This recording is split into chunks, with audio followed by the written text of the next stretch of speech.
জীবনে কিছু অভিজ্ঞতার কারণ হলেও একটা প্রেম করা উচিত। কেন বলো তো?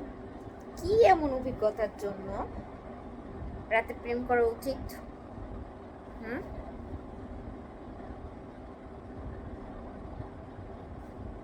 এক, রাত জাগা। রাত জাগা শিখতে হলে তোমাকে অবশ্যই একটা প্রেম করতে হবে।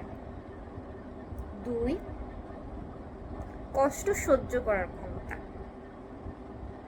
তুমি যদি দেখতে চাও যে তোমার কষ্ট সহ্য করার ক্ষমতা কতটুকু আছে, তাহলে তোমাকে একটা প্রেম করতে হবে। তিন, ঝগড়া করা। কারণ প্রেম করতে গেলে তো প্রচুর পরিমাণ ঝগড়া করতে হবে।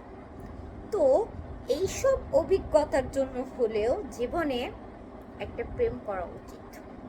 হুম। কে কে প্রেম করছো এবং কে কে অভিজ্ঞতার সাথে জড়িত?